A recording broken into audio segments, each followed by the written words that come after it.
Everyone. Thank you for tuning in tonight for another episode of Behind the Witch's Veil. And tonight we have our good friend Tiffany, who is from Texas, and she has some haunted bedtime stories to tell you tonight. So, Tiffany, how do you want to start out first? Well, I guess I could kind of introduce myself and kind of talk about some of the stories that I'm going to be mentioning. So my name is Tiffany. I grew up mostly in El Paso, Texas. I have family in the other side of the border, which is Juarez, Mexico. I kind of grew up in Las Cruces, and I eventually moved here to San Antonio. And of course, being around the border, you hear a lot of spooky stuff, especially in Mexico. They have their own versions of things. And my grandmother, being from Mexico, she always has spooky stuff to tell. And then here in San Antonio, you also it's you have the Alamo, you have a lot of haunted places here too, and you got to figure El Paso, it was a Wild West, and there's a lot of things that go bump in the night in both places. So I'm going to be sharing some unique stories that that are confirmed local legends, ghosts that are associated, and probably stuff that has been passed down from through the centuries, word of mouth. A lot of paranormal teams may find it fascinating, they've never heard of it. And I've also painted some of the stuff that my grandma would tell me, even though it creeped me out. I'd be like, I don't even know why she's telling me again for the 50th time. But so I just learned to like paint some of the things that she would tell me because it actually fascinates people about hearing some of these things. So I thought I'd share some of this stuff to the people tonight. So Well, we are really excited to hear the stories. Just to let everybody know, I am driving the pictures tonight, the images. So bear with me if I'm going to get them wrong. So I'm going to try my best. So, with my help and Tiffany, we will show you some incredible pictures that she has. So, to further ado, what is the first story you want to tell us? So I think we're gonna mostly start in El Paso. The first story we're gonna talk about is Trans Mountain. It has a big old star on it. Me, my dad, my brother, and my sister, we would visit there often. It's the first thing you see when you're coming through the airport. You see this big old star. It greets you, you're home. It's your big welcome star. Um, but also that particular mountain is said to carry a interesting spirit because there's a road that goes through there. Um, and it has a very interesting spirit. He's said to be a monk and a donkey. And they're seen traveling at the road on that road at night. But unfortunately, there's a dark secret. Anybody that's in a vehicle that approaches this monk and this donkey unfortunately, a lot of people have passed away. A lot of people have tried to swerve their car, trying to avoid them, and a lot of people have lost their lives. An automatic fatality. Some people that have committed suicide, that's the last thing that they see. My brother would tell me stories that the people that had made it, the survivors, which was very rare, they would always say the same thing. The last thing that they recall was seeing that monk, and they remember seeing some kind of donkey. So seeing those two is not necessarily a good thing, um, in that part of the mountain. Now, a lot of the historians do believe the spirit that is haunting that particular monk, he's either going through to a mission that was probably there at some point, and some believe that he's actually there hiding and protecting some gold. So if you get anywhere near him, his job is to automatically kill you, and that's why so many people have passed away. So there's still a lot of superstitions of as to what his job is and Yeah. if he's protecting that mountain. So nobody really knows to this day. And that picture did not make the cut. But No. do you have a picture of him? No, I don't, but from what a lot of people have described, my grandma, unfortunately, she passed away in 2019. But what a lot of people have told me, including my grandmother and everybody, mostly in El Paso, they all describe him. He has like a brownish black cloak. He has one of them old, weird looking bald heads and an old looking hairstyle, and his donkey is like a brownish gray color.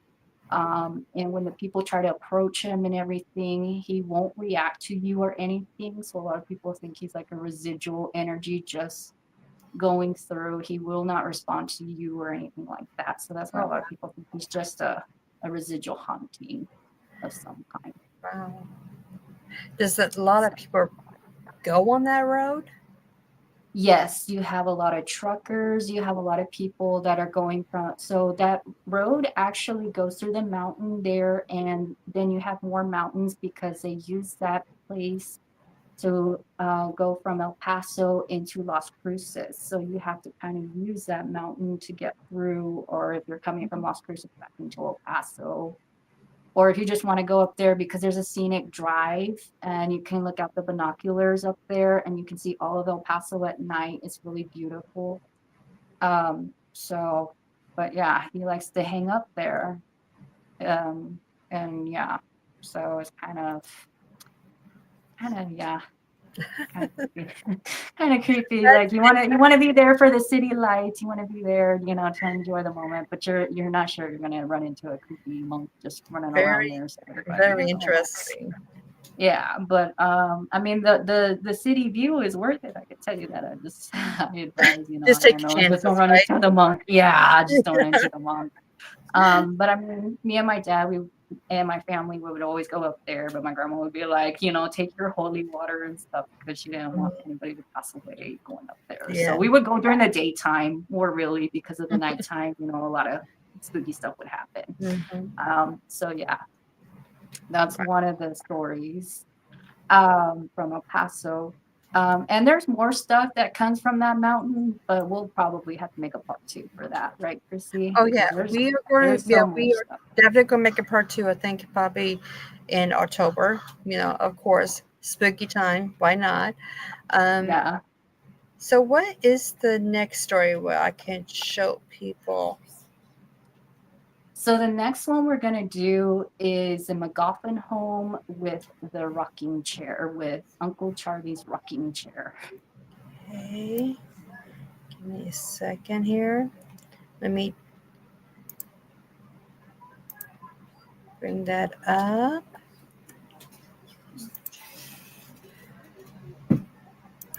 Okay, and the rocking chair.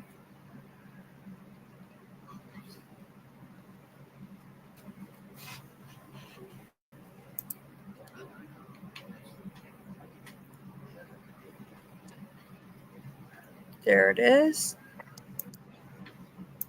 Okay. So that's the rocking chair um, in the McGoffin home. Now, this home in particular was the very first Victorian home that was built by the mayor of Joseph McGoffin in El Paso, Texas. You can still view it today, and you can actually have candlelit tours by tour guides. They do ghost tours there. My brother totally recommends. Just don't make Uncle Charlie mad, and he's the one that rocks that chair. So I'm going to talk a little bit about Uncle Charlie and some of the spirits that reside in that home. Um, Now, Uncle Charlie was said to be a very friendly, very energetic man, and he had really loved that chair. Now, there used to be a bed by that chair where his wife was bedbound. Unfortunately, she had passed away, and he was grieving. He was mourning. He sat in that chair, and literally within a few moments after her passing, he sat in that chair and he also died of a broken heart. It was just too much for him. So people to this day have reported seeing that the chair will literally rock on its own when nobody is in the room. People have also seen a man just literally walk by in the room by the window, and then they'll see him briefly sit down and then just disappear. And they believe it's Uncle Charlie still making himself known in the home. Now, he's one of the spirits that still lingers around. One of Mhm. the other spirits is a little girl. She unfortunately died in the home, and her story's real tragic too. Her dad was said to went off to war, and her dad had promised that when he came back from war, he would bring her a necklace and everything would be peachy and everything would be fine and they can continue life the way that they knew it. And so this little girl, she waited and waited in the lobby and she would always look out the window and she has her like hands like this up to the windows and everything and she would just wait for her daddy, and unfortunately he of course died in battle Oh, and it broke her heart, so she of course died waiting for him. They have seen this little girl. She likes to shut the doors. You'll see her messing with the lights and everything within the McGoffin home to this day. They have tried to tell her to move on and everything. They even tried to tempt her with necklaces and everything. And she's very intelligent. She's like, I know that's not my daddy's necklace that he promised me, so I'm not taking it. So she's very smart, she's very intelligent, but she will not move on because she's literally still waiting for daddy to come home to her. So that's oh, one of the ones um, that she's stubborn about not moving on.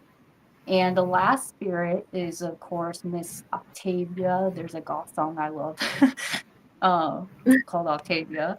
But anyways, Octavia was Joseph's wife, and she had an elegant blue dress that she loved to wear. And she died within the home of course, old age. Her favorite hobbies to do was playing music. So she loved playing the piano and she loved mhm. gardening. She loved flowers and stuff like that.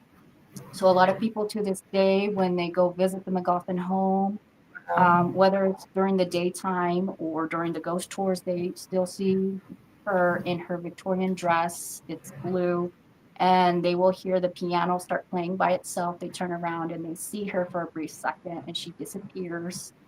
And other times people have literally said that during the daylight time that they've seen her like by the gardening area still checking on her flowers and roses. And Oh, sometimes she will lead people out there on purpose and she will tell people, she goes up to people and she tells them how to improve their lives and then she disappears. So she's like a wow. spirit that gives you advice and then she disappears. So she's an Oh, interesting spirit. very interesting. So yeah. Okay, so I know you was talking about John here. Okay. Yes. Yes. He is gonna be interesting. If you like Billy the Kid, I Mm-hmm. got a story for you. Yeah. So This is John Wesley Hardin. Mm-hmm. Now, he was a famous outlaw in the Wild West. And he was born May 26, 1853, and he died August 19th, 1895. He Wow. was shot and killed in no other than El Paso, Texas, at one of the saloons there while playing dice. Um, so, what happens is he's got an interesting grave at Concordia Cemetery, and that cemetery houses 60,000 graves in El Paso alone. And it has everything from outlaws to celebrities to even old mayors from Juarez, Mexico, too. It's just not the Wild West in El Paso, the way people think. Now, his caged grave gets a lot of attention simply because they have it caged for a reason. They said that he made a lot of people angry when he was alive and they didn't want anybody grave robbing him Now at this that is place. good, but this is where he was at the Yes, cemetery. Okay. that's the cemetery and it has over 60,000 graves. Wow. Um, And that's his this is his that's right his here, right? grave.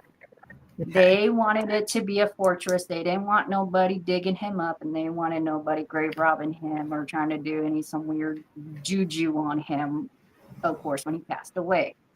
Now, there's a lot of strange things that happen with his grave, and this goes by local legend, and this is still observed to this very day if you ask the people that dig the graves at that cemetery over there. So the legend goes that he keeps receiving this red rose, one rose on his grave every day. Oh, Now, the legend goes that the people would keep seeing this rose and they couldn't figure out who was doing it.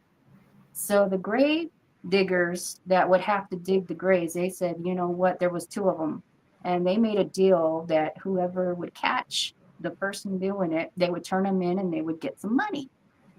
Um, Now they waited around, and there was a full moon. So when a full moon came, they waited by his grave and they literally waited to see if anybody would come around, and nobody came. Okay, so the full moon wasn't set in the sky. At that point, they realized that there was a woman in a black dress inside of his caged grave. So the men were screaming and hollering and they tried to get in there and they realized that the woman disappeared. When they looked at the woman's face, though, they said it was a skeletal woman and it freaked them out so much that them grave diggers ran to the mountains up the Trans Mountain and they never came back to work in El Paso again. So a lot of people to this day believe that maybe she was a lover of him and she was just leaving that single rose for him. But to this day, they still see that red rose for him every single day. Not a day wow. goes by. And they're still trying to figure out who this woman was or what the skeletal lady, who is she? What is she? They don't know. But she hides in that little grave and she'll put it in there. So, Wow. Now bring this up again because I think it's fascinating because I never seen anything like this. yeah, So this is pretty. I I think if I indestructible. were, yeah, I think if I were It's convinced someone to look up undestructible for the on it, I'd be 1800s, like, I "Who gotta is this say. guy? Why is he caged up still? He's dead." But yes, Yeah, it's pretty he was fascinating. a he was a bad boy of his time, and he's one of the best security defenses of that cemetery. But there are just so many graves and so many stories in that cemetery. It would take me almost 3 years to talk about all the Oh stories my of God. that place alone. But there's Oh, 60,000 plus graves in there, and they still take people to this day. So I mean, hey, if you want to be with the Cowboys, no problem. So wow. Wow. yeah, Now that he's was one of really them. interesting. I mean, you know, caged up even after death. That's, yeah, bad boy. So, He's a real bad boy. He can't bother yeah. nobody. And Okay, what's next you have for us? so the next one we're gonna talk about is Pancho Villa and his stash house in El Paso, Texas. Okay, let me see. I know we got him. He's with the white horse. Yes. So let's see for this to come up.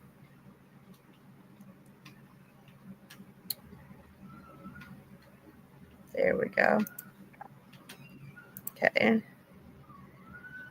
So a And lot of people, when they think of Pancho there. Villa, they think of him and tapotilla, the hot sauce, or something like that, right? They think of the Mm-hmm. La Banda or something, the mariachis. But a lot of people, they don't actually know that he actually had different houses and different hiding spots in El Paso besides Mexico, and especially in Juarez. Oh, Um, okay, he was born June 5th, 1878, and he died on July 20th, 1923. wow. And he was such a big hot, he's just like our other person before, Mr. John. He was such a big bad boy attraction that actually a lot of American citizens paid to go to El Paso to be at their hotels. And he was such a tourist attraction that they would pay top dollar to be at their hotels to actually see Pancho Villa fighting off the drug warriors. Oh, good. He would actually get in it with the people in Mexico, the top tier people. There was a big old civil war going on at that time, the Mexican Revolution, and they would pay to literally be on top of the roofs to see Pancho Villa fighting in Juarez on the other side, and they would like have binoculars. Like that's how crazy it was. Like they would pay the American people, and he had recruited some American people to be part of his revolution. Like it, that's how they're saying he was. That's how popular he was. Oh, Um, of course, his some of the stuff that he has left behind is, of course, some of his homes and stuff like that that he has left today. And they found one of his stash houses that's left over in El Paso now. They actually started redoing it in 2020, and it's near downtown El Paso. And what they had found, let me read you what they found in that house. They had found money, they had found weapons, and they had found jewelry worth $30,000 in that house wow. doing the repairs. And back then it was a lot of money. Yeah. So during the 2020 renovation, the person that decided to keep that heritage site, that's what he found inside the home. Um, However, a lot of people, when they started a course, anytime you do renovations, you're going to encounter spirits. Mm-hmm. And when he started doing renovations, he said he started encountering Pancho Villa. So Pancho Villa is said to still haunt that stash house.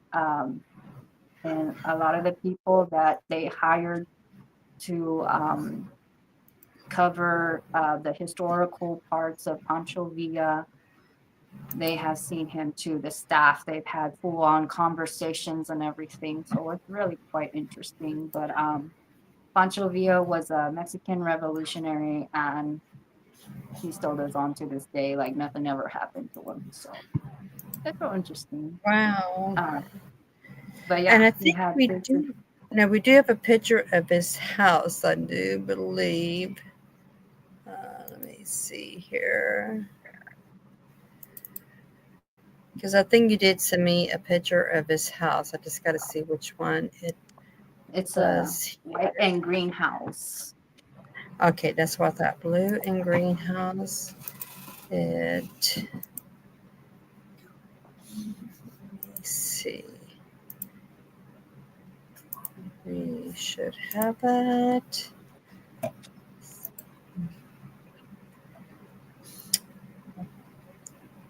Blue and green, maybe this is it.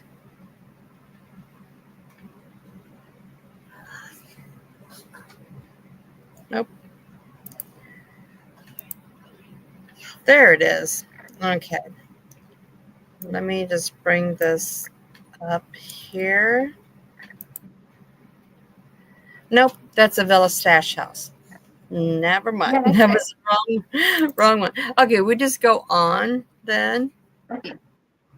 Um, so the next one I'm gonna talk about, I probably talked about this with a lot of my friends, is the El Paso High School. My dad apparently has went there a few times for a few dares. He's regretted that. Um, there's a lot of history behind that place, and it may actually surprise the general public. It is one of the oldest operating high schools to this day, and it still is full functioning to this day. That school had actually been built since 1916. That's before World War One. Um, so about El Paso High School and the ghosts there. Well, there's quite a lot if you ask, Oh and my yeah. daddy will tell you. Okay. So El Paso High School was said to be quite a few things in its prime time besides a high school. And don't let its nice exterior fool you. It's been a spooky house for different things. There's said to be underground tunnels that were used during World War II, and they were said to be bomb shelters. And there's been a lot of activity coming from those tunnels that are underneath that school. Mhm. Also, it has a dark history of serving as a morgue during World War One and World War Two. Oh, That its basement, because apparently El Paso and its morgue wasn't able to have enough occupancy. It was too small. So they decided to, yeah, why not? Let's just make this high school the best place to have bodies temporarily, and then we'll have families gosh. come claim them. Well, it's, I mean, So, it's big enough, that's for sure, and it's really pretty. So, yeah, I can yeah, see multiple businesses being in it. But yeah. morgue, And oh, because of that reason, a lot of people that would be a janitor, they check in and then they check out like not even a whole week working there. And there's a reason why they don't want to go work in the basement or be anywhere near the basement, because a lot of people have seen apparitions and bodies and gurneys, and it would make anybody lose their mind. Like, this is not a haunted house attraction. I need to leave. Um, I don't blame you. I really don't blame you. That's spooky. Like, I don't want to see anything like that. But yeah. Um, so that's one of the reasons. And yeah, even the students have seen some spooky stuff by there, and they're terrified of that place. And then there's more. So there's more.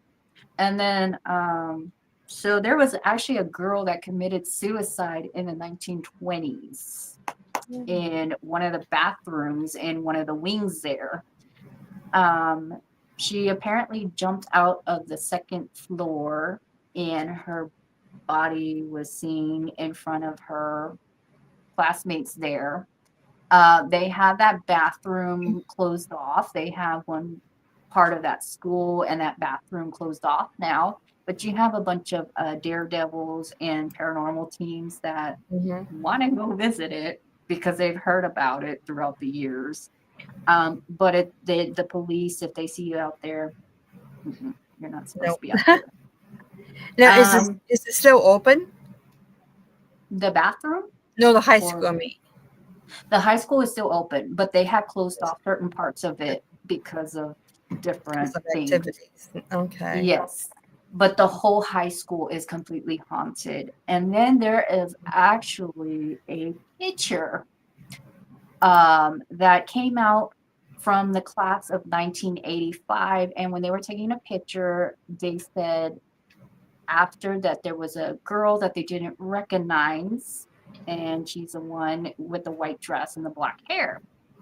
The teacher said she didn't recognize that person. There was nobody there. They don't know who she was. And a lot of people believe it was a girl that committed suicide from the 1920s. That's what a lot of them believe.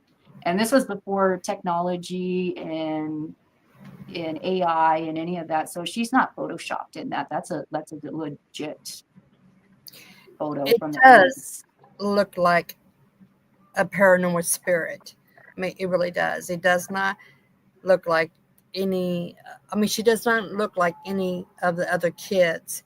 So yeah, you can really tell that she's from a different period. Yeah. And they really believe that's the girl that committed suicide, and she just happened to be there. She's like, I'm making myself known today. So the class got creeped out. The class really got creeped out.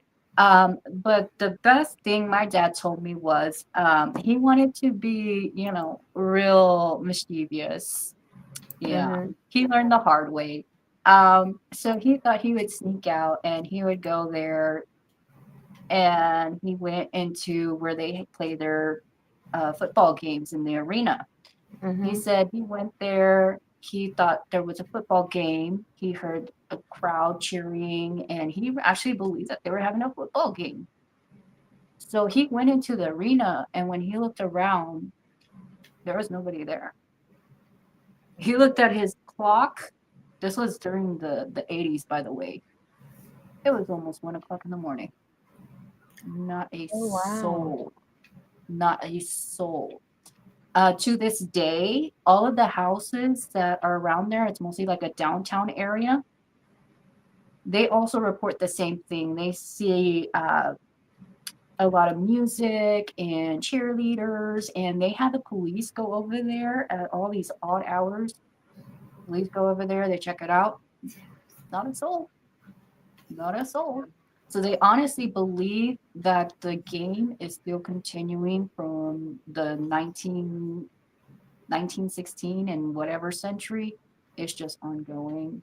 Like it doesn't, time doesn't seem to exist over there in that high school. And a lot of the students themselves, when they take pictures of themselves, either in the auditorium or they're just having a selfie, they capture a lot of spirits with them, and it scares them. So, yeah, it's one of the most haunted schools here in America. So, and it's still open to the public, but yeah, Interesting.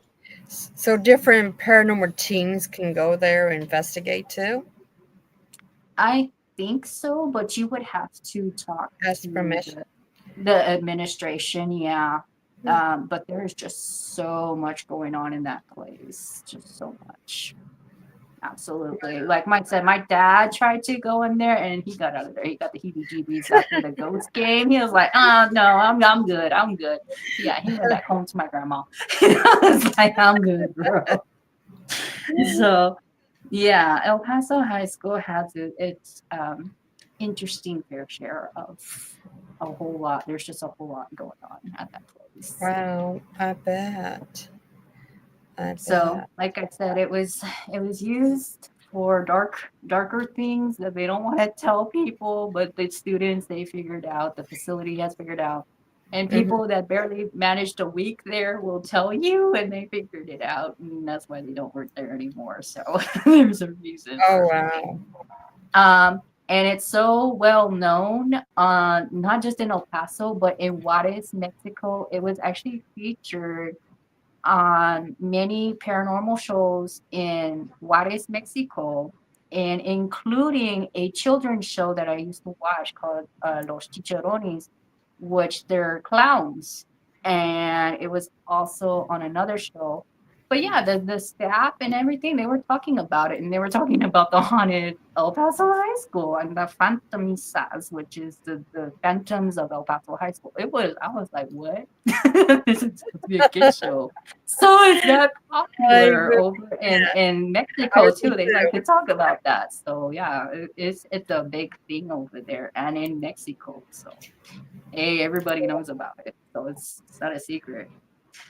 Um, so, anyways, moving on. The next one we're gonna talk about are Loretta Academy, Aka the Nun.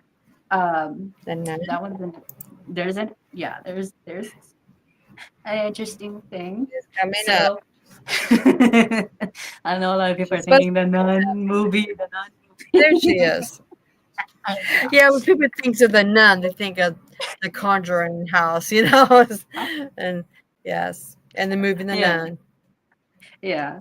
So this is an academy that caters to Catholic girls and, of course, nuns. Before it was a Catholic school, it catered to young nuns that were in training and everything. And it was actually built in the 1930s. Now it's an all girls Catholic school. But it actually has two interesting stories. But the first is the nun. Now, the nun is supposedly, this is her story, and it's really sad. And no, it's not evil and anything like the nun movie. Okay. Um, Now, with the nun, it is said that she actually haunts the bell tower. That's where a lot of the girls have reported seeing her and everything.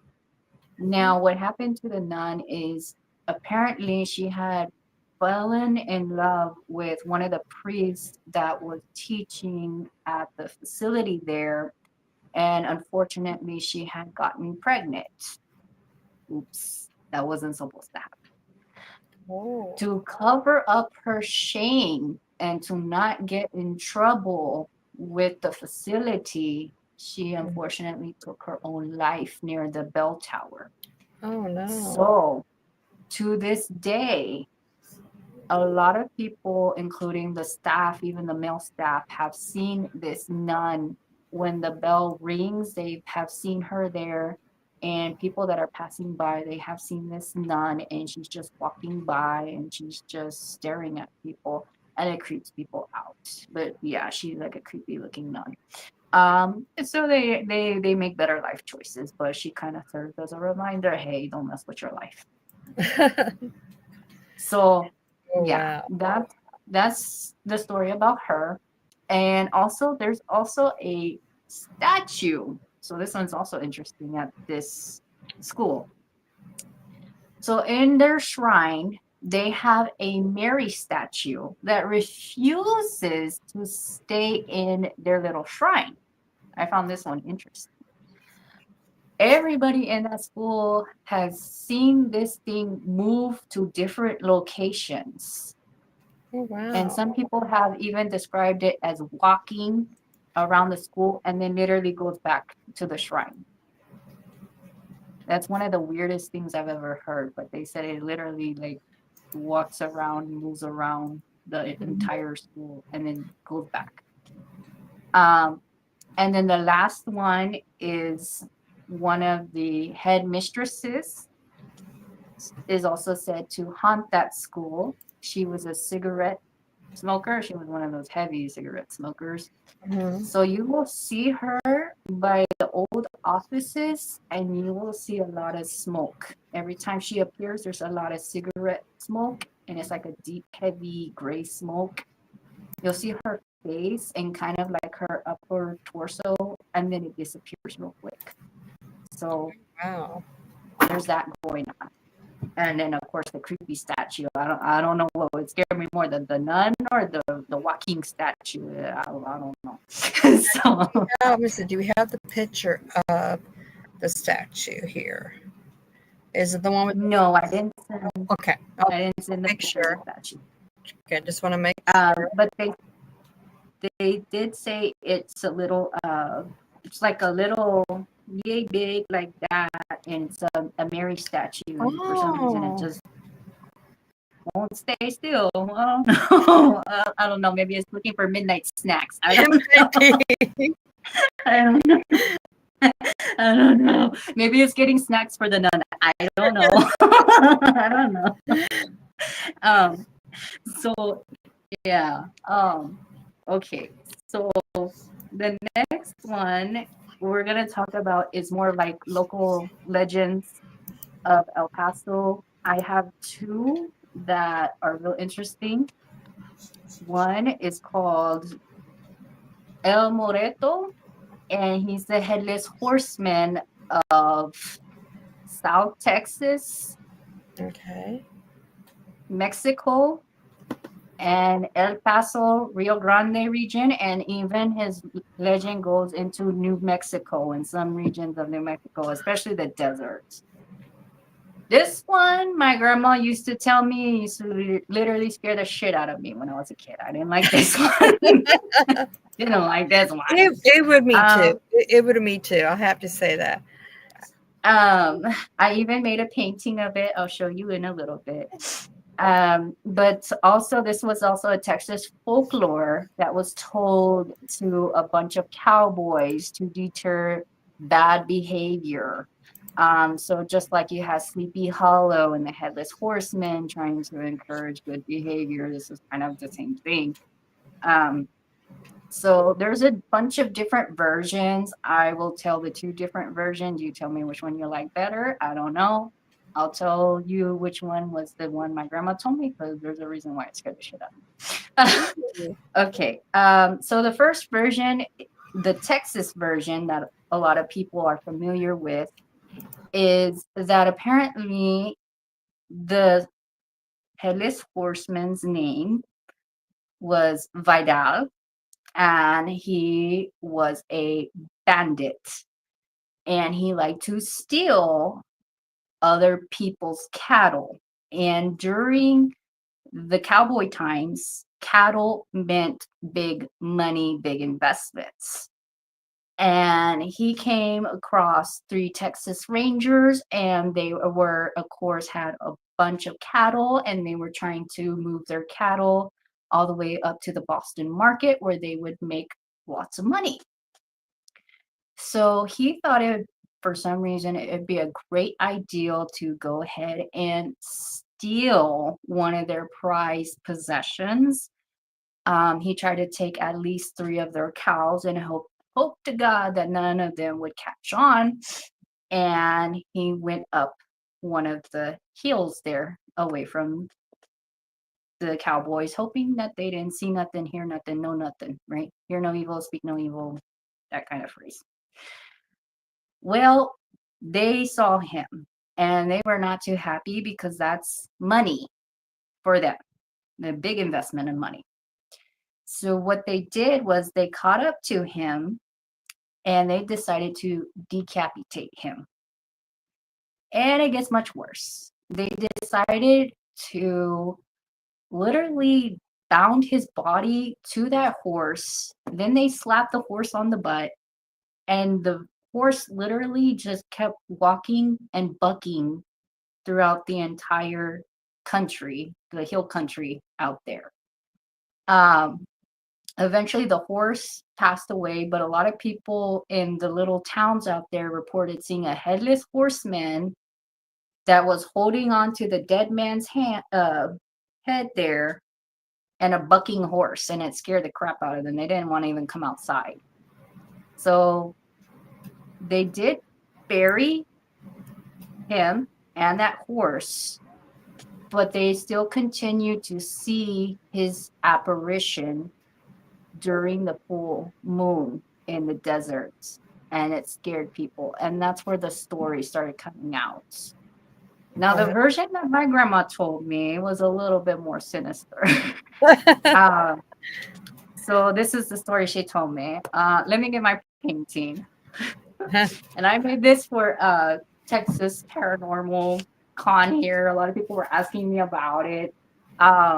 I got the full moon back there, and I got his horse, and he's got his head, which is a skeleton and everything. Um, so, anyways, according to in Juarez, Mexico, they don't describe him the way the picture is shown. Mm-hmm. It's more in detail. So his horse is blue and white, and the horse has red eyes that stares into your soul, like it's going to take your soul. And if it comes charging at you, he's going to take your soul. That's what would scare me. Um, Also, what was different in the story is my grandma told me he had tried to steal from the conquistadors that were coming through. So he tried to steal from the conquistadors and he tried to play it off. He didn't know nothing. And they took his head. Of course, the head part scared me. I'm like, who wants to hear this when they're 5 years old? Oh my gosh. And of course, they tied him onto the horse and everything.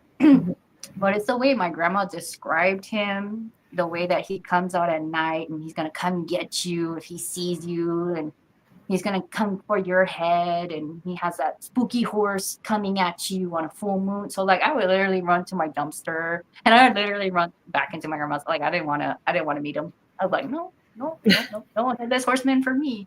Nope. So yeah, that's our version of a headless horseman here in Texas and parts of Mexico and parts of New Mexico. And his name is El Moreto, and morete in Spanish means death. So his head is so um, decayed that it looks like a skull at that point because they let Oh, him literally rot to that point. So it's not something pleasant to look at. And of course, in Sleepy Hollow, you have a nice pumpkin. You have a mhm. friendlier At version. You least you have a have something. pumpkin. Yes. You have a pumpkin. Okay, we have a creepy guy with his face rotting off. Oh, thank you. So yeah. Oh wow. So okay, so the next one is much more a little bit better than the story I told you. It's called The Riders on the Storm, and they actually made a song, an American song about this from the band The Doors, and that were inspired by this legend. And it's also a Texas folklore uh, little legend that's been passed on, but it actually started in El Paso too. The legend is that there was a cowboy and he was tending to his herd in the plains of El Paso, and he kept hearing thunder. So when he looked up, he kept seeing these strange clouds. Well, when the clouds started getting closer to him, he kept seeing all of these cowboys, and the cowboys were trying to chase this herd of cattle. And when he got closer, it caused a massive, bizarre thunderstorm with lots of lightning strikes and everything. And it almost caught the field on fire. And he went into safety to get away from the storm. But when he put his head back out from under the boulder, he had saw that they had disappeared into the sky, and he did not know what he was seeing. But a lot of people in the area had said that there was a bunch of cattlemen that had passed away, and what he was seeing was their apparitions riding into the sky, and they caused unusual storms. Wow. So the Doors had heard about this and they decided to make that famous song Riders on the Storm. That's where it came from. Awesome. My husband's terrified. He says he's hearing these stories from you, and he's like, "I'm getting terrified. I'm getting terrified." It's I'm interesting. sorry. Yeah, he's a it'd be terrifying to witness it, but it's really really interesting. So Yeah, it's a and I pretty mean some of picture. it comes from Texas folklore that was passed around a long time ago with the cowboys, and Hmm. this is what they would tell each other for entertainment. Some of this it comes from what my family would tell me, and unfortunately, some of them they're not here anymore. My family members, like my Mm-hmm. grandma. Um, some of it it's from my family in Mexico. And of course, some of it it's actual places in El Yeah. Paso that are haunted. But Mm-hmm. El Paso, you got to consider its history. It was the Wild West. You had a lot of Oh, outlaws. You had a yeah. lot of Native Americans. You had a lot of missionaries. You had a lot of things going on. So No, very true. Very true. Now, this one, um, this was, you said, was like a really old cemetery, right? yes, so that's part of Concordia Cemetery, and that is just one part of the picture of the graves. And in the back there, that's the mountains. But I mean, the graves are just endless. Like there's just so many graves. It's beautiful though. It's It very is. It beautiful. is. I wouldn't mind being buried there because it's looks like very peaceful and look overlooking the mountain too would be awesome Yeah. as well. So Wow. now we're gonna be moving towards San Antonio. San Antonio is a lot better. It's a little bit better. I promise. It's not as dark. Okay, So yeah, because we have some pitch. I'm going to bring up some rest of these pictures here, and you can tell me a little bit about them so we can kind of get them out of the way here so I won't be going back and forth, driving myself crazy. Like, okay, is this it? So, okay. Now we got this one here of the theater marquee. Um, okay. let me add here. Oops. You can tell my tech guide's not here tonight, so It's it's okay. all me, and I'm not the greatest tech person. So, like I said, It's okay. bear with me here. Okay, here we go. Guess I had it the first time. There we go. The Majestic. Yeah, the So majestic. so the Majestic is one of the theaters here in downtown San Antonio. And it actually has three spirits.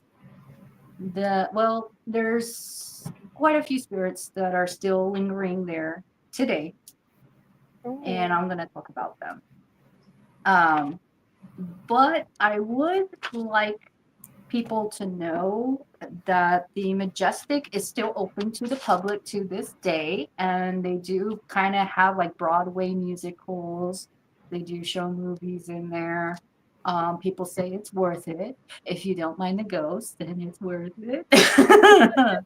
um, but other than that, so the history about it is that it was opened June 14th, 1929, and it was actually one of the very first theaters that was born with an actual AC here in Texas, which was one of the biggest things mm-hmm. attraction to in Texas, especially if people wanting to see a movie, a play. That was the place to go. So a lot of people paid and came into San Antonio just to go to the Majestic. And of course, during its prime, you had a lot of people come in and out of its doors. Um, Unfortunately, there are some that they perform there and they unfortunately had their lives cut short.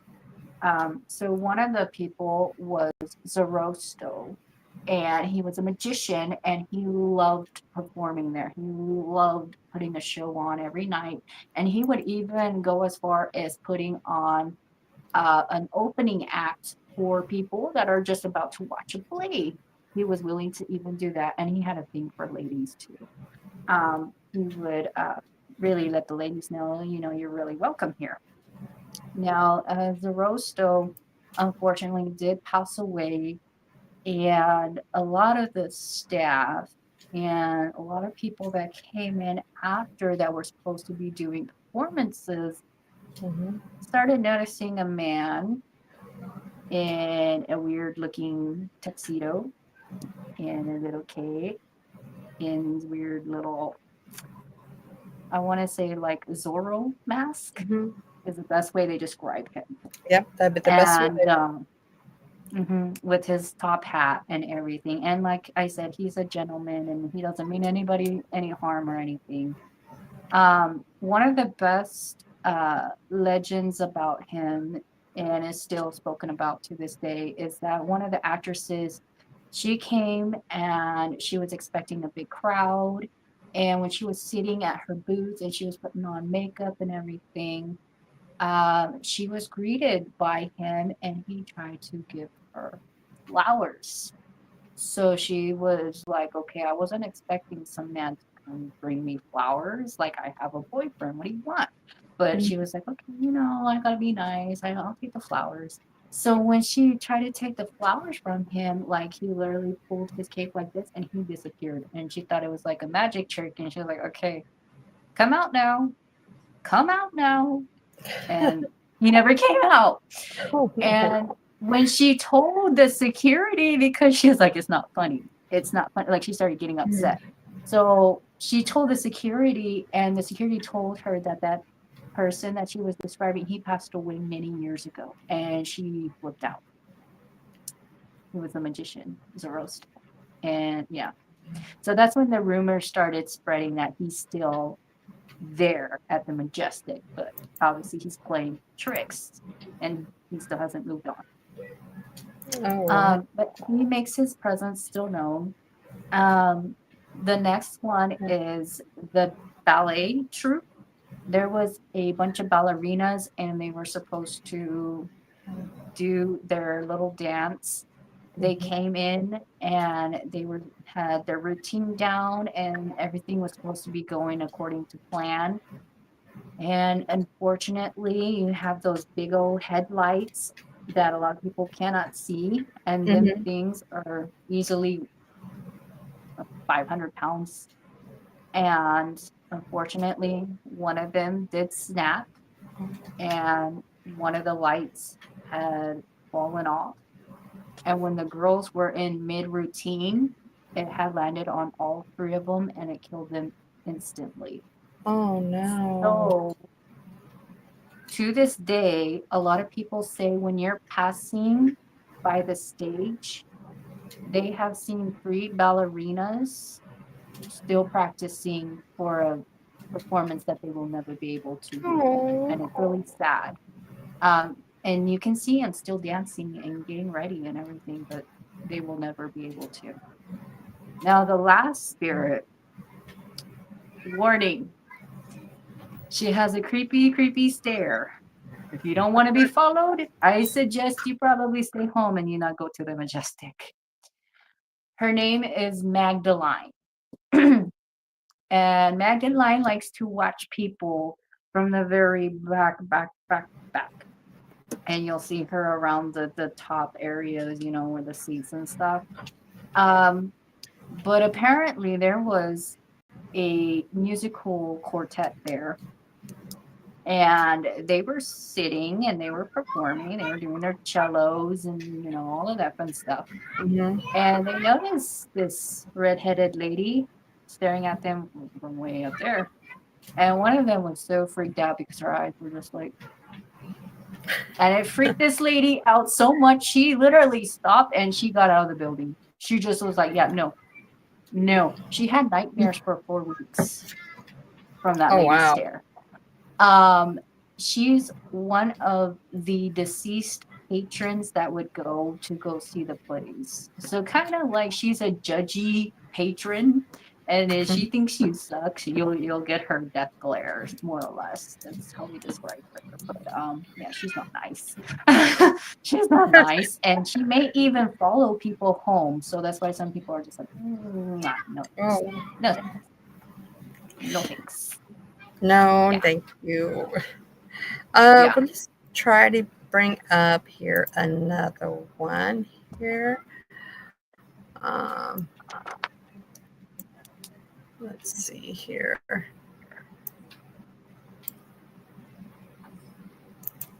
Okay. So we got this one here. And let me see here. Yes. So that Yeah, one this is I a find Smithsonian Fire Museum. Yeah. really, really interesting because there's not a lot of information, but I will talk about it. I had to give some tours about that place and kind of the area Ooh. around it. Um, but what I can tell you is that um, the fire museum was actually constructed in the 1900s, that building. And it didn't become a fire station until 1938 there. Now, there's that building right there is literally right behind the Alamo and the famous haunted Menger Hotel and the Emily Morgan Hotel. All that entire area is haunted, by the way. Oh. Um, and Mr. William Menger, the one that owned the Menger Hotel, is the person that created the Fire Association of San Antonio in 1859. So he's in charge. He was in charge of that building at one point. Um, so they are open to the public and they have certain hours. And they do have like the fire trucks and they have a lot of things. Um, but what I want people to understand is that during the old times for firefighters, it was a volunteer basis, and the technology that they have today was literally non-existent back in the old times. So it was really hard to get to people like that. So a lot of people did pass away, unfortunately. Oh. Now, you didn't really have, the smoke detectors. You really didn't have a phone to call 911. Mm-hmm. Um, some people in actually it was like the 1950s and 60s. If you actually needed help, you would have to say like cat and stuff, which what people think is funny, to get the firefighters to come to your house. Oh, They didn't have wow. that technology. And that was in little rural towns. That wasn't in like your major cities and stuff. But like, yeah, they didn't really have stuff the way it was meant to be. Mm-hmm. Um, Now, for that particular building, though, um, they do have an apparition there. She is a woman and she is wearing a beautiful white sundress. A lot of the tour guides that do tours at night, they've come across this woman, but when you get closer to her, they said that she literally is like, has like this weird halo. It's white, it's kind of yellow, Oh. and when she touches your skin, you literally feel like you're burning and on fire. When you start getting closer to her, you smell burning flesh and you realize that she is in pain and that she's actually all burnt. She's a burn victim. But the question is she a victim of one of the buildings that caught on fire nearby? Is she a fireman's wife? Is she somebody that ended her life by setting herself on fire? Nobody really knows. But some people even think that maybe prior to the building ever being built, that maybe that was her home and she just is haunting the place. Nobody really knows why she haunts that facility. And they have seen her inside the museum there too. So that's the Wow. spirit that haunts that museum. Nice old building, definitely. And there's a lot of Victorian homes that are nearby. There's a lot of 1800, early 1900 homes. So she fits that description. And like I said, the technology wasn't that great. So I would probably imagine so. She was somebody that didn't receive that timely matter. And unfortunately, she passed away from the Oh, fire. goodness. Now we have we have the Emily. place. And I think Emily you want Morgan. yeah, I think you want to talk about that. So let me bring that up here. There you go. So that one's one of my favorites too. Um, that one's a fun place if you want to consider it the most haunted hotels you can get in the world. Then I would say that's your place. It was also featured in the Ghostbusters movie, the original Oh, one, the first one during the the first one. 1980s. I have to go The back and look at very the first movie one. now. There were bits and pieces of it that was filmed there, and a lot of people don't know that. Um, but to this day, it's actually the number, I think it was one, it was on the list of number 10 haunted hotels around the world. I personally like to call it the Twilight Zone Hospital, and my grandpa used to call it the Twilight. And then I lost my grandpa, but he also would call it Twilight Zone Hospital. He would always start singing that song, the Twilight Zone. Welcome to the Twilight Zone, the rock and roll one. He would always start singing that song. Um, the reason why I'm gonna call it the Twilight Zone song is because there was so much going on there. So the seventh floor used to be the psychiatric ward. The 12th floor used to be the waiting room. The 14th floor was where you got cremated. Okay. The Oh, basement used to be your morgue. And if that's not creepy enough for you, you have gargoyles all over. Some of them look like creepy witches, people in pain. I don't know. Then you have like creepy faces and stuff, and the people are like, "What the heck is going on there?" Um, it actually used to be what San Antonio used to call it the Everything Hospital. Okay, that sounds great. That sounds great.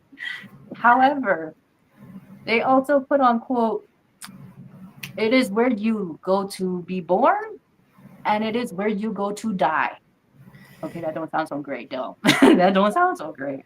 it doesn't. Um, So it used to be a medical facility from the year 1923 until 1976 here in San Antonio, Texas. That's how long it was running. And then in 1984, they decided, hey, let's make it a hotel. So it got turned into a hotel, and it's literally right by the Alamo. So I don't know. I guess people think haunted hotels and a haunted Alamo, why not? So I don't know. I guess they really made a bad choice. I don't know. I Yeah. don't ask anymore. I'm just like, okay. Okay, I don't know. Um, but of course, a lot of people they love going, the tourists, they love going, they love taking pictures of the gargoyles and everything. Now there is a lot of spirits that do haunt inside that building, obviously. Um, there's everything. We'll start at the basement. The basement, people have seen people that look like patients from a morgue. They've also seen what they described as people where they had their insides ripped out and they just had an autopsy done. That would scare the shit out of me. No, thank you. No thanks. No, Me thank too. you. Yeah. Um, Another one is that there's a person that he smells like the embalming liquid, and it that is really strong down there. Even though it's the basement now, there's none of that stuff down there. They had it all taken out and everything. They said the basement and the elevator likes to play tricks, and they think it's the patients that the ward that their bodies were taken down there, that they're the ones that are really messing with the elevator. They want to have a fun round with you. And I'm like, Hmm. no, no, no, thank you. No, thank you. Um, so, and then you have spirits on the seventh floor. Now, that's where they house the mentally insane. There's one, she's called the Screamer. I hope I never find her. Um, she literally goes up to people and she sounds like a banshee. She's in a like white wedding dress and she screams at people. And you better hope that you're married. If you show her you're married, you got some kind of ring, she leaves you alone. She backs up and she leaves you alone. But if Holy you don't, she causes wrath to you. Like she will like try to physically harm you and come after you. She's one of the creepy ones you don't want to f around to find out. Yeah, wow. yeah. And one lady, she decided to, her and her husband decided to have a honeymoon, and they booked one of their rooms there on the seventh floor. And she said she literally grabbed her ring and she figured it out. She put on her ring, and the thing left her alone. But she was praying for that thing to leave her alone. She's like, I don't know what that was, but um, and she's one of the spirits. A lot of people have also complained about seeing spirits literally watching them from their mirrors in the seventh floor. They walked in and they seen apparitions staring at them in the seventh floor. Um, Now on the 12th floor, that used to be the waiting room. So a lot of people smell antiseptic. They turn around, they blink, and they're literally taken to a waiting room. And then they blink again, and everything goes back to a hotel. So people think it's like a time warp building or something. Um, and then Hmm. the very top of the building, which was the 14th floor, was where they had the crematorium. Now, here in San Antonio, we don't get snow. It's very rare we get snow. So when people would come into San Antonio and they were passing by that building and they would think they're seeing little snow by that building, that wasn't snow. That was people's ashes falling from that building coming down. It was horrible. But now they have swimming pools up there, and people have felt like they're being dragged. Like there's spooky stuff going on. Um, and Like they're another being big dragged up there to the 14th floor? no. So they felt like they've seen like black shadows in the swimming pool and Mm. like people trying to pull them into the swimming pool. Like it scares them. Oh, okay. Yeah.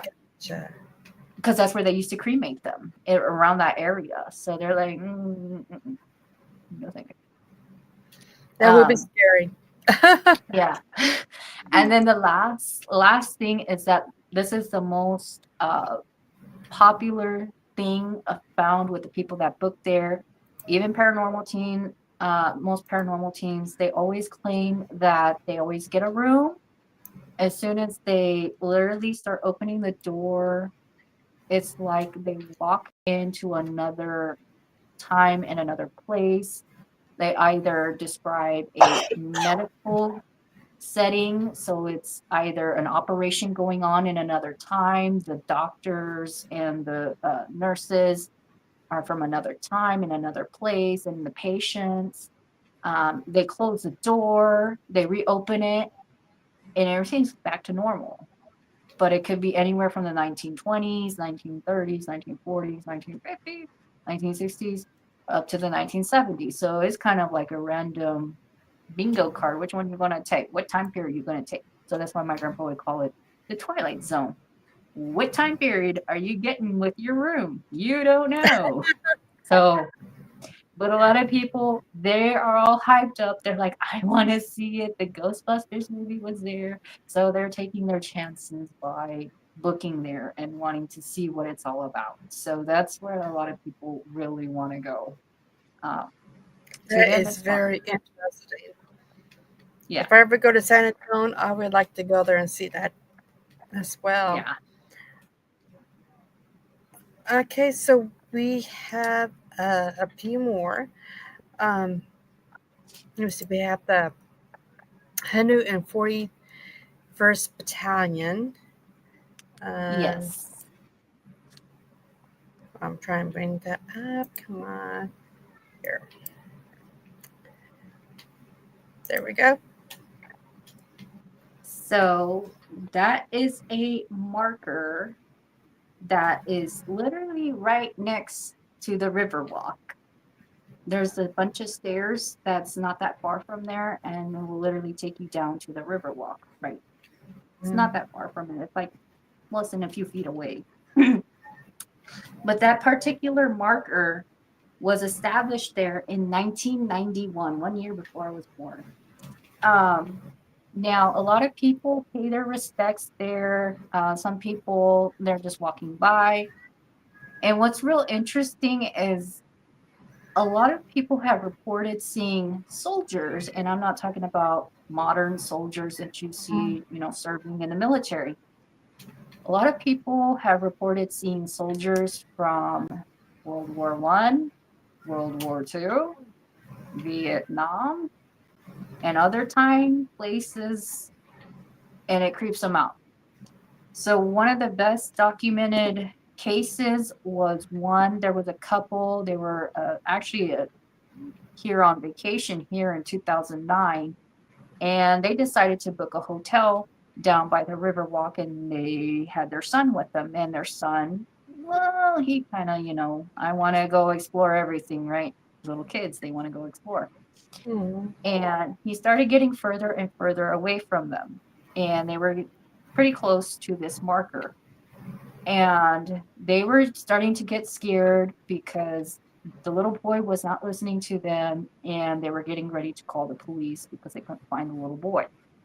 Mm. Well, when they got close to this marker, they saw a World War II soldier, full uniform and everything. The man served in the Navy, but he recognized the uniform immediately. And he said this soldier was full getup from World War II. And this spirit had his son, had his hand on his shoulder, and he returned him back and he said, "Is this your son?" And he's like, "Yes, sir, that's my son." And he was like, "Please don't let him wander around here. It's dangerous." And he said, "Yes, sir. Yes, sir." And he's like, "Thank you so much. Thank you, thank you, thank you." He's like, "It's not a problem." And he said he was about to put his phone away and he was about to give him a hug. But before he did that, the man put his hand back on that marker and he disappeared. Oh, wow. He never saw that man again. And he believed at that point, him and his wife, that they encountered a spirit from that marker. A portal. So that Yeah. was the best documented cases. The second one was this was from a woman who was a veteran. She served in the Korean War, and she was paying her respects at that marker by the Riverwalk. And she said that it was so hot. This was during the summertime, and of course, here we have the humidity. The Texas heat is bad. And she said that when she was getting up, she started feeling dizzy, and she felt somebody grab her and told her, "Are you okay?" And she turned around and she saw a World War I soldier. And he was a young man. He must have been 18 at least. Mm. And he was like, "Are you okay?" And she was like, "Yeah, yeah, I'm fine." And she was kind of like, "Am I going crazy? Is it the heat? This guy is literally a World War I soldier." And he just kept talking to her like nothing's going on. He was just like, "Are you okay, man?" And he was so respectful.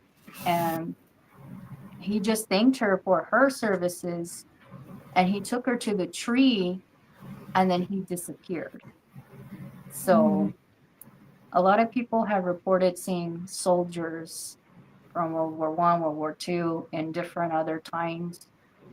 But every time that they are trying to thank them for returning what Mhm. they lost, their children, or just trying to get them to shelter or whatever, they always disappear by that marker. So they believe that honestly, that marker is like some kind of time zone thing or something. Kind We of like don't a know what it is. yeah. That's what I would say. That is. I mean, that is really something. Mm. Another place I would have to visit when I go down there. Yeah. Yeah, and it's right by the river walk is right there by that big old river. So they think it might have to be with the river. I don't know. I don't Oh, know. wow.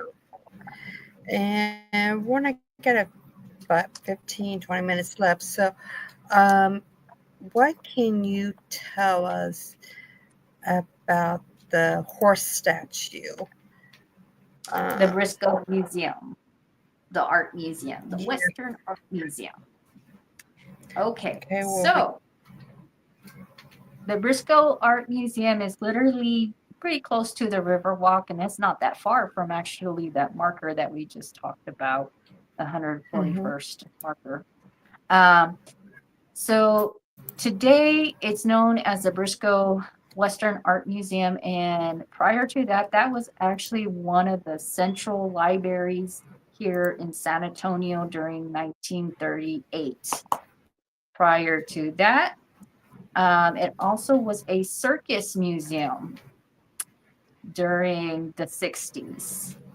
Now, there's a spirit there, and he actually used to live there prior to it ever being the public library. Unfortunately, it's not a very good story, though. But the spirit that haunts that place, he's very friendly. He does really admire human connection. Um, the sad part was he was murdered. He was a homeless man, and that was his safe Oh, haven. Um, Now, a lot of people to this day, they've seen him inside the museum. He craves affection and everything. Um, he's said to come up to people and he'll whisper in their ear. He'll interact with children and everything. Um, but he was unfortunately somebody that was a victim of the targeted murder, and his killers to this day have never been charged with his murder. They're still oh. running free. Um, but he is a very friendly spirit, though. I mean, he will interact with you if you talk to him and everything. So, but yeah, So this statue is right, like right here in front of the art museum. Is this part of yes, it? Or okay, I thought it yes. was. There's so many statues outside. It's a really big complex. So you have that, you have the three Native American women with their bowls. It's really pretty. You have a big old buffalo. Then you have another part of the complex, and there's more statues outside. It's really beautiful. There was an ex-governor that bought out that plaza and had put those statues in there and made everything of it Texas art, Texas statues. So everything in there is the Texas Western theme. But it's a real pretty place.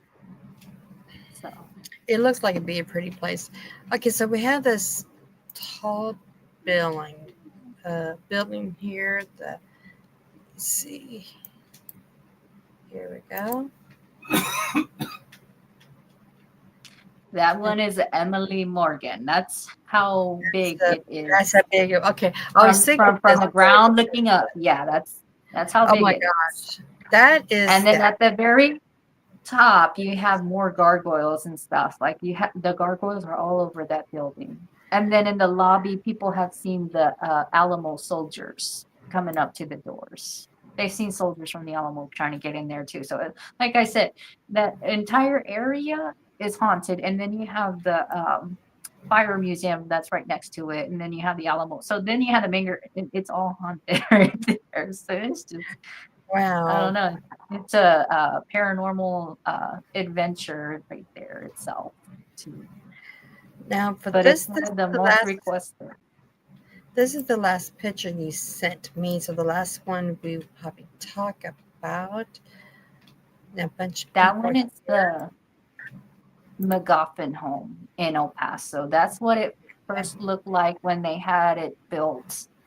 Um, Now the gentleman with the top hat and the lady with the nice ribbon around Mhm. her, that is Joseph and that is Octavia, just like that band, Octavia. Okay. Uh, that's them, and that's their family, and that's what a lot of people to this day, they've seen the entire family still haunting that property, and they do have ghost tours of the McGoffin home. They give you a candle light and you can view the property. My brother went on it with his wife and they said they had a fabulous time, but they had somebody on their tour that they tried to make the spirits upset, and that didn't go very well for that person. They literally fell down the stairs. Oh wow. Oh wow. So they're friendly, but just I would not be a Zach Bagans and try to start trouble. So that's all I could say about that. Oh wow. Well, it has been such a pleasure to listen to the stories. Um, I'm not really fond of Texas, but I think I'm maybe changing my mind to be fond of Texas. Um, I just want to go see all these places, so I'm just a nut that likes the paranormal. So, so I would really definitely like to go. Now you're going to be coming on in 2 months, about October. Can you Mhm. give us a little bit of preview of what you will be talking about in October? So October, I will be talking more myths and legends of I could do more of Texas and more about San Antonio. Hmm. And I could talk more about El Paso because El Paso, like I said, has so much history. And if Right. you'd like to, I can also delve a little bit into Las Cruces because Las Cruces has its own unique New Mexico. Good. So, Well, I would leave that up to the audience. Audience, if you like to listen to some of the stories that she has coming, upcoming, I should say, just tell us notification, email, and just let us know what kind of stories you have heard about around that area that she can probably dig up. Um, but Tiffany, like always, it's been a pleasure talking to you. Look, once again, I enjoyed the haunted bedtime stories. I hope everybody has pleasant dreams tonight. Um, Stay away from some of the hotels. You don't want to be dragged to get cremated or anything before your time. But right. I think I mean, it was all interesting. Uh, if I had to choose a favorite, I has to be Emily Morgan, and then probably John Wesley too, as well hearted, because that cage was just like, oh my gosh, Yeah. bad boy. So Bad boy, they have to keep everybody out. Yeah. that is for sure. But like, subscribe, and share out. And until next time, you will see Tiffany in 2 months. So please come back and let's listen to some more spooky stories she has. Till now, thank you, blessings, and we're out. Bye, everybody.